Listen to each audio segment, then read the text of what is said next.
আমরা এখন কথা বলবো আমাদের সেই প্রিয় ছাত্র শহীদ ওয়াসিমকে নিয়ে। তোমরা সবাই তাকে চিনো তো?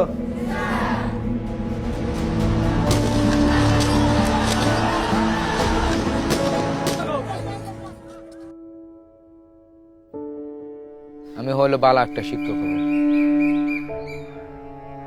শিক্ষকতাটা আমার পছন্দ হয়, এ কথা বলতো সবসময়। তো ওর একটা ইচ্ছা ছিল যে দেশ দেখবো। ও মিথ্যে কথা বলতে পারতো না, মিথ্যে কথা কারো কথা পছন্দ করতো না, মিথ্যে কথা বলতো না। আমার ছেলে আমার এখনো মনে করি ছোট্ট করে আছে।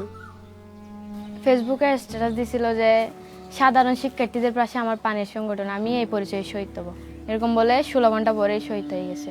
17 তারিখ ভোর 6টার দিকে এখানে রাস্তা দিয়ে লাশবাহী গাড়ি ঢুকতেছিল। ভাইয়া যে শেষবারের মতো লাশবাহী গাড়িতে করে ভাইয়ার নিরন্তর দেহটা যে আসতেছে, এটা বাবাকে দেখাচ্ছিলাম তখন। তো বাবা কিছুক্ষণ পরে অজ্ঞান হয়ে গেছে ওখানে।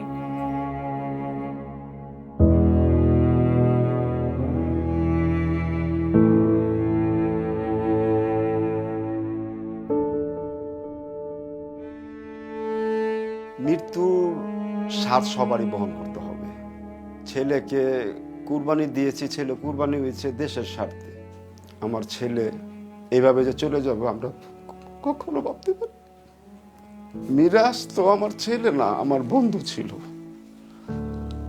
ও বুঝতো যে এখন বাবার পকেটে পয়সা নাই, ও বুঝতে পারত একটি বাবার কাঁধে ছেলের লাশ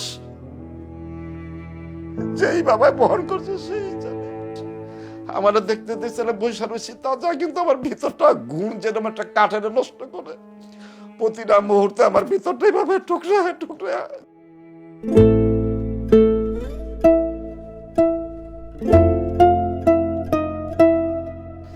যেখানে দেখতে পাচ্ছেন সাদা তীরটা, এইটাই আমার মিরাজ।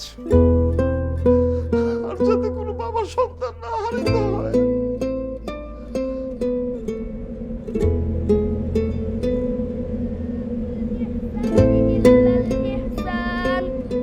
فبأي آلاء ربكما تكذبان 18 পারা পর্যন্ত পড়ছে, মানে আর 3 মাস বাকি আছে। 3 মাস পরে মানে হাফেজা লাইনে চলে যাবে আর কি। এবং কি যেদিন গুলি লাগে সেদিনকা মহররমে রোজা ছিল, তো মূলত রোজা অবস্থায় আর কি গুলিটা লাগে ওর পেটে। ও একটা বাসায় থাকতো, যে কয় টাকা পাইতো এটা দিয়ে মানে আমার আব্বা আমার ওষুধ ভরে চলাইতো, আর আমরা যেটা ইনকাম করতাম এটা দিয়ে সংসার চালাইতাম। খুব ইচ্ছে ছিল মানে বাবা মারে নিয়ে হজ করতে যাইবে, এটা খুব ইচ্ছে ছিল ওর আর কি। কতটা তুমি হারালে বন্ধু, কেঁদেছে অন্তর। জানো না তুমি হারাবার ব্যথা, জানে পলাশির প্রান্ত। হারিয়ে গেছে যেখানে মায়ের সোনার নোলখানি, দোলা ভরা ক্ষেতের ফসল সাজানো ফুলদানি। এ হারানোর বেদনা তুমি রেখো অন্তরে, দেখবে তোমার দুঃখ লুকাবে পলাশির প্রান্তরে।